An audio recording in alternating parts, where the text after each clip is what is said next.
All right, man. So, in NBA news, the new topic of discussion is that Anthony Davis has received an extension. Huge extension. I believe it's 3 years, 138. Too much money for what's Anthony What's the Davis. actual number? I forgot. I don't know what the actual number is, but it is an extension through like season 2028. So it's like a long-term extension. He's there for a while. Okay. I don't think it's the best move for the Lakers. All right, so let's throw the question out there for the people. Is this a good investment for the Lakers? Absolutely not. Okay, now that's a hot take. Just why? Well, just the inconsistency alone. Okay. Like Anthony Davis, we seen last year he only played like half of the season.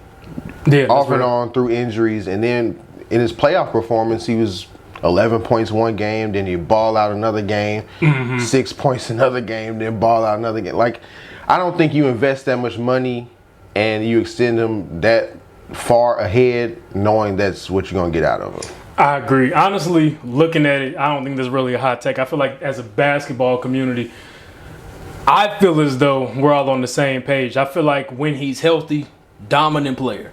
Phenomenal player. Obviously top 5 in the league when he's healthy and when he's actually playing. But it's the when he's healthy. Throughout his entire career, it's been inconsistencies due to injury. It's a lingering knee, ankle, elbow, back, shoulder, finger, back, toe, abdomen. It's like anything. Runny nose. And I feel like he just has the worst luck. It's not his fault. I feel like he does all the right things. Well, he's in the right situation.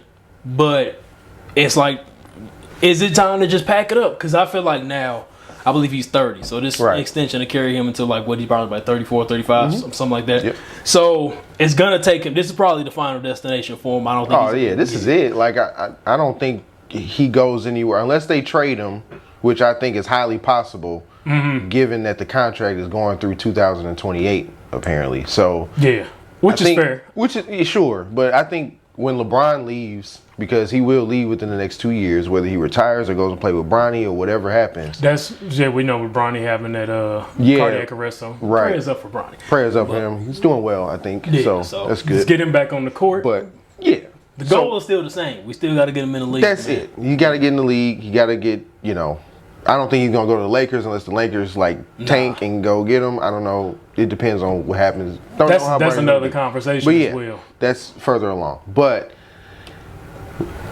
I think AD might get traded after LeBron leaves. Because I think the only reason that AD is there is LeBron. I feel as though, I'm not saying he's going to get traded. As soon as LeBron leaves, I feel like AD's long-term position with the Lakers is highly dependent on their success next season. I feel like the trades that they had at the trade deadline ascended them to a good spot, but it's reliant on so much production from LeBron and from AD. They have to be great. Yeah, they still built a good roster in the offseason this year. I think it's pretty solid, but you still need great production from LeBron and from AD. I feel like it's a lot to ask from somebody who's about to be 40, and from somebody who is consistently injured with lingering, but nagging injuries. Like these injuries are not like ACLs and Achilles. No, it's always like a 2 to 3 week injury. Yeah, and it's just becoming too much to the point to where you don't have you can't see longevity with him. You can't see consistency with him, and that's why I think 5 years was too much. 2 years maybe that would have been fair, but 5-year extension. I mean, I thought it was 3 year. A 3 year. Oh, 3 years. Sorry. Yeah, 3 years. I think 5 years total.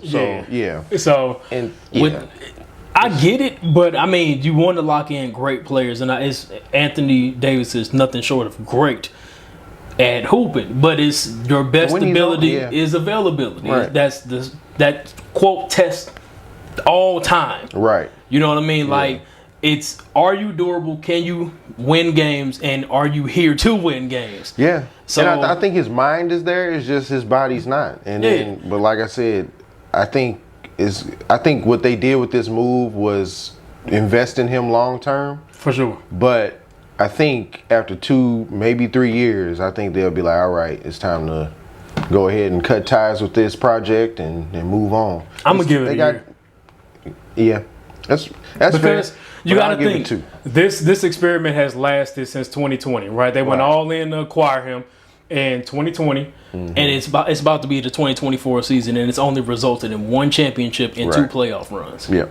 You know what I'm saying? You've missed the playoffs a couple years, and they were back-to-back And seasons. that's why I said, like, if LeBron is gone in 2 years, I think AD right behind him. But unless they're saying they've extended him to say this, AD, we're building around you. We want you to take LA Lakers to, Yeah. you know. But I mean, you have to build for somebody who's going to be available. So to me, this is similar to like the decisions that the Clippers have to make.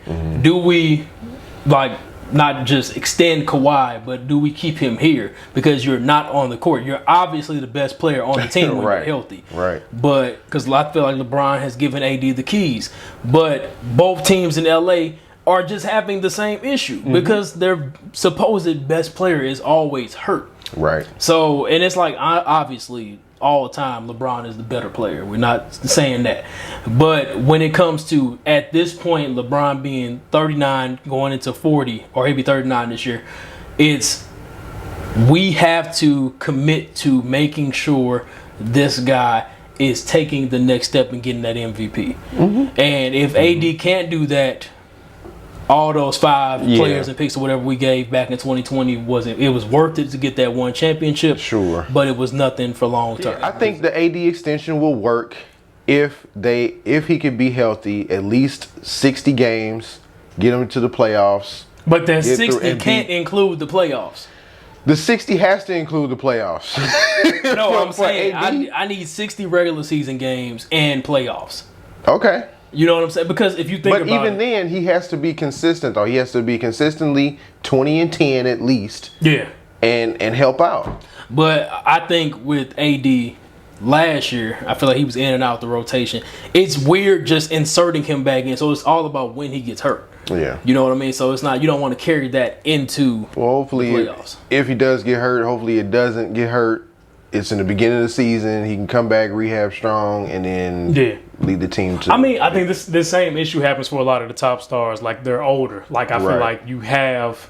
The KDs have the same narrative. You have the Damian Lillard same narrative. All at Bradley Beal, everybody has this narrative. But I feel as though now we're at the point where are these players about to start scaling back? We'll probably have to have the same conversation if the Suns extend KD again. Exactly. And he'll be into he'll be into his 40s with that contract. Right. So it's we'll see. But nevertheless, It's a questionable move, but I feel like the mindset is wrong there. move. They're all in for next season.